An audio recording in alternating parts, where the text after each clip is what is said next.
Hello friends, free का ज्ञान YouTube channel में मैं शिवम प्रकाश आप सभी का स्वागत करता हूं। और आज के इस वीडियो में हम लोग सीखेंगे एन एंड एफ का हुक्स। तो चलिए शुरू करते हैं। शुरुआत करते हैं हम लोग पहले एन के हुक से। A small final hook stuck by a right motion adds and to all straight strokes. इसका मतलब हुआ कि सारे स्ट्रेट स्ट्रोक के अंत में अगर राइट हुक लगाया जाए तो वो एन को ऐड कर देता है उस वर्ड्स में। तो आइए कुछ एग्जाम्पल की मदद से इसे और अच्छी तरह से हम लोग समझते हैं। जैसे कि हम लोग एग्जाम्पल ले लेते हैं चेन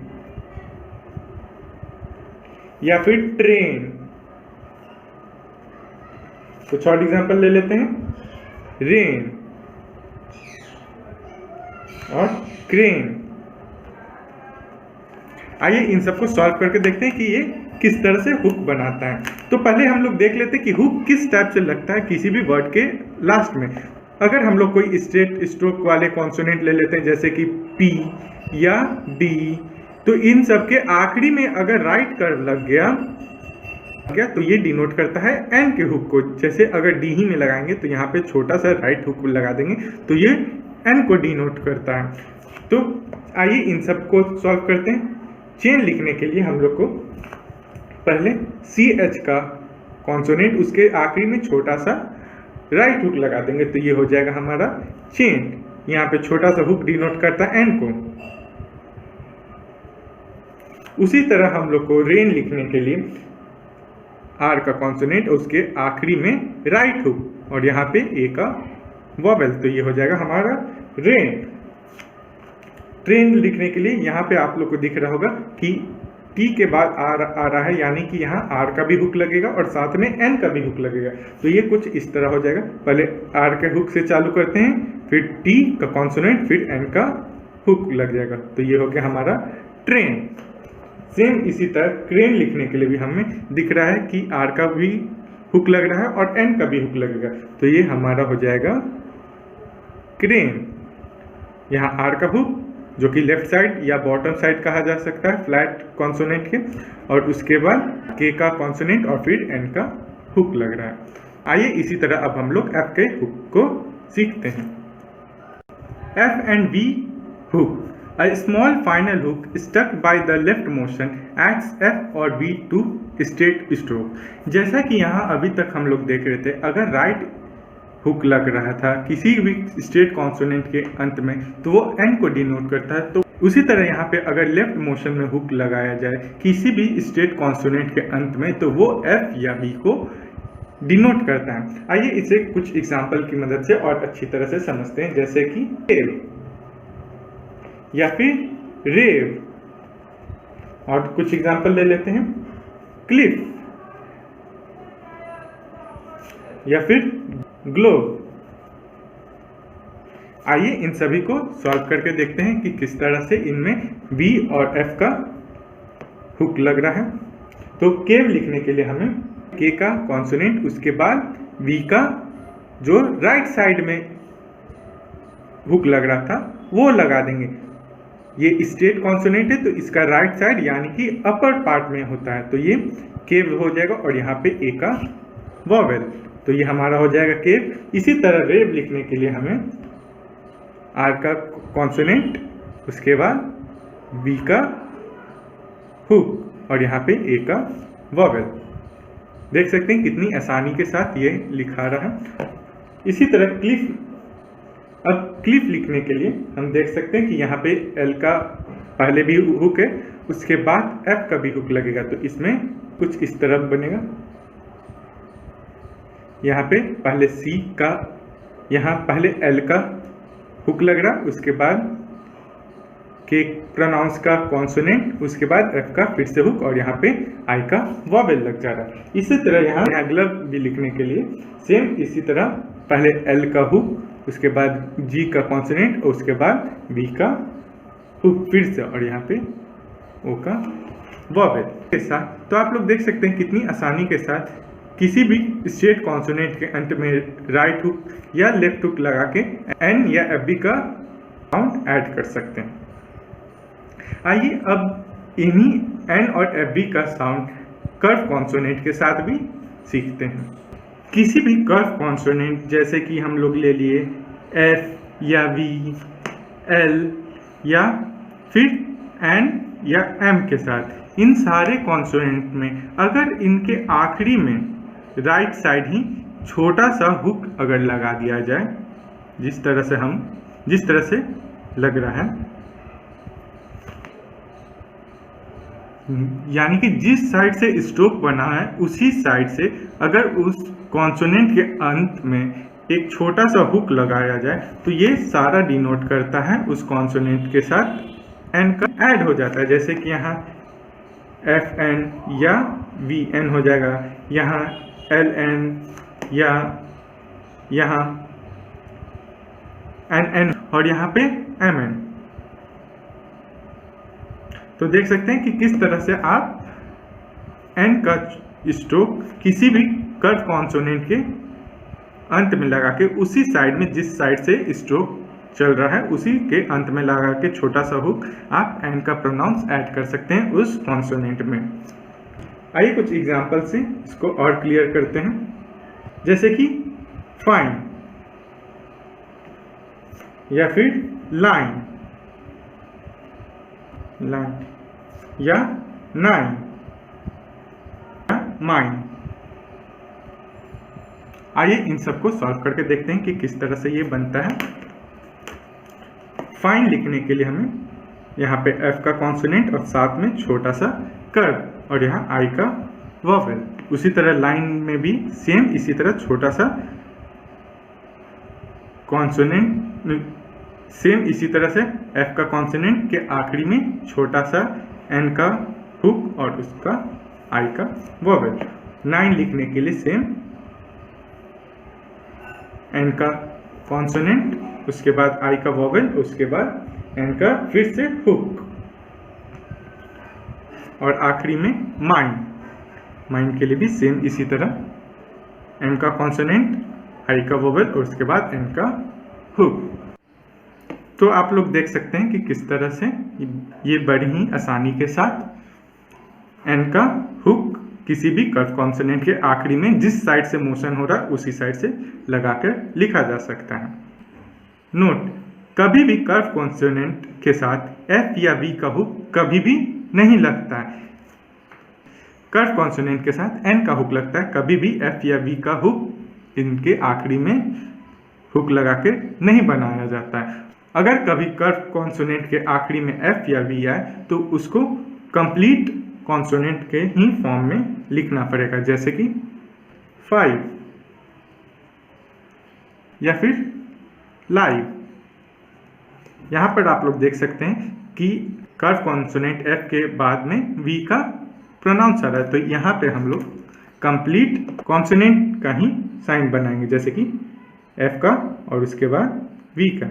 यहाँ पे एफ का कॉन्सोनेंट और यहाँ आई का वोवेल, उसके बाद वी का कॉन्सोनेंट, तो ये कंप्लीट कॉन्सोनेंट लगेगा। इसके आखिरी में कोई भी हुक नहीं लगता है। अगर यहाँ आखिरी में छोटा सा हुक लगता है तो वो एन को प्रोनाउंस करता है, एफ या वी को इसमें प्रोनाउंस करने के लिए कोई भी हुक नहीं लगाया जाता है।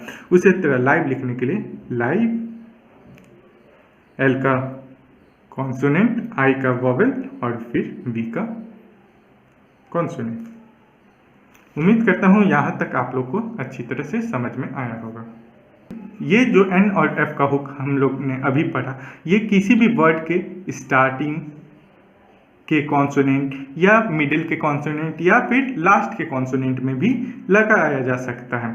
आइए इनका भी कुछ एग्जाम्पल देख लेते हैं जिनमें वर्ड्स के स्टार्टिंग के कॉन्सोनेंट या मिडिल के कॉन्सोनेंट या एंड के कॉन्सोनेंट में ये हुक लगाया जाता है।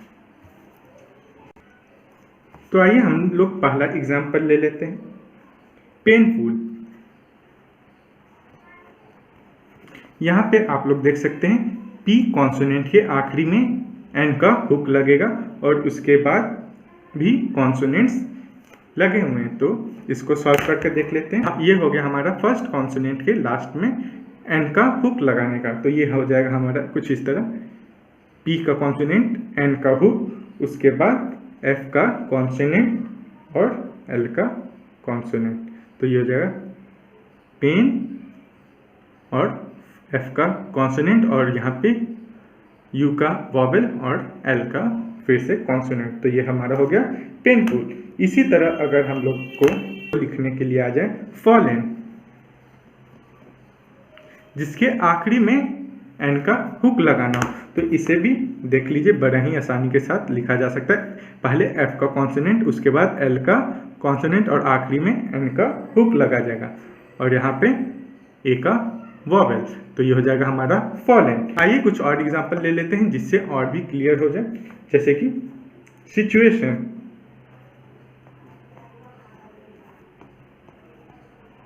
या फिर सडननेस।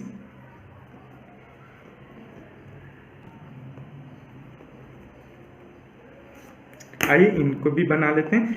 सिचुएशन लिखने के लिए पहले हम लोग को एस का सर्कल, उसके बाद टी का कॉन्सोनेंट, उसके बाद एस एच का कर्व लगता है और उसके बाद एन का हुक लगाया जाता है। तो हो गया हमारा सिचुएशन। यहाँ पे यू का कॉन्सोनेंट जो कि डबल कॉन्सोनेंट है, जैसा कि पहले के क्लास में हम लोग सीख चुके हैं। डबल कॉन्सोनेंट अगर रहता है तो छोटा सा कॉन्सोनेंट पहला लगा के उसके बाद छोटा सा डैश लगा दिया जाता है, तो वो डबल कॉन्सोनेंट।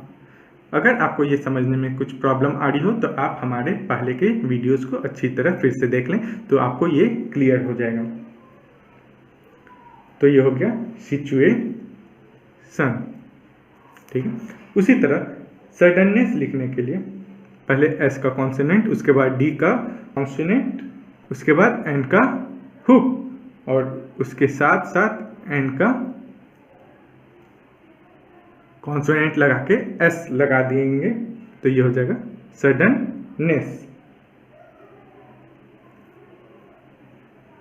तो आप लोग देख सकते हैं कितने आसानी के साथ किसी भी स्ट्रेट कॉन्सोनेंट के अंत में एन का हुक राइट साइड में लगता है और एफ या वी का हुक लेफ्ट साइड में लगता है और हर कॉन्सोनेंट के अंत में सिर्फ एन का ही हुक लगता है। आइए अब कुछ फेजोग्राफ्स देख लेते हैं जो कि एन और एफ के हुक की मदद से बनाया जाता है। अगर हमें लिखना हो आई हैव बीन, तो इसको लिखने के लिए हमें छोटा सा आई का साइन, उसके बाद हैव का साइन और साथ में छोटा सा एन का हुक लगाने से प्रोनाउंस हो जाता है आई हैव बीन। ये हमारा ग्रामर लॉगस में, अगर आप ग्रामर लॉगस को अच्छी तरह याद किए होंगे तो ये आपको बहुत ही आसानी के साथ समझ में आ गया होगा। आइए अब सेकंड नंबर फेजोग्राफ देख लेते हैं। अगर हमने लिखना हो I had been,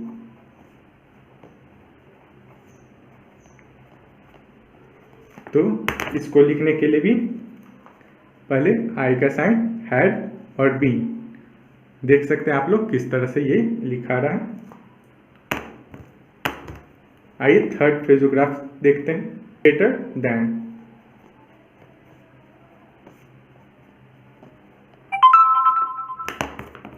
better than लिखने के लिए बेटर देन,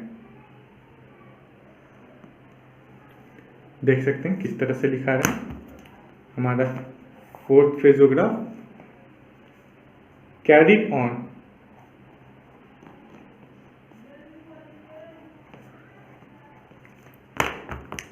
ये लिखाएगा कुछ इस टाइप से। हमारा पांचवा फेजोग्राफ देयर ओन,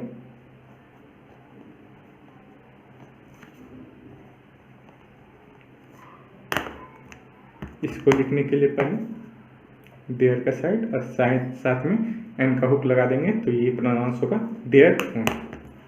उसी तरह आवर ओन के लिए, जो कि हमारा सिक्स्थ पेजोग्राफ है, ये भी बड़े आसानी के साथ आवर का साइन, उसके बाद एन का हुक लगा देने से आवर ओन प्रोनाउंस हो जाता है। आइए हमारा सेवेंथ फेजोग्राफ जो कि हो जाएगा विच हैव। विच हैव लिखने के लिए हमें पहले विच का साइन, उसके साथ वी का हुक लगा देंगे। यहाँ पे देख सकते हैं हैव के लिए वी का कॉन्सोनेंट लगाए थे, लेकिन यहाँ पे छोटा हुक भी लगाने से विच हैव प्रोनाउंस होता है। और हमारा आज का आखिरी 8 फेजोग्राफ है आउट ऑफ। तो इसे लिखने के लिए आउट ऑफ। देख सकते हैं आप लोग कितनी आसानी के साथ फेजोग्राफ लिखा रहा है। ये सारे फेजोग्राफ को भी आप लोग अपनी नोटबुक में अच्छी तरह से लिखकर याद कर लें। भी शॉर्ट हैंड के फास्ट राइटिंग में आप लोग को बेहद ही मददगार साबित होगा। इस वीक के कुछ ग्रामर लॉगस हैं, वीडियो पॉज करके इसे आप अपनी नोटबुक में लिखकर अच्छी तरह याद कर लें। इस वीक के ये कुछ क्वेश्चंस हैं और ये आंसर्स। अगर इस या शॉर्ट हैंड के किसी भी वीडियो से रिलेटेड आपको अगर कोई प्रॉब्लम है तो प्लीज़ कमेंट में ज़रूर लिखें। आपके सभी क्वेश्चन का आंसर मैं जल्द से जल्द देने का कोशिश करूँगा। Till next week, goodbye. Please like, share and subscribe. Don't forget to click on bell button.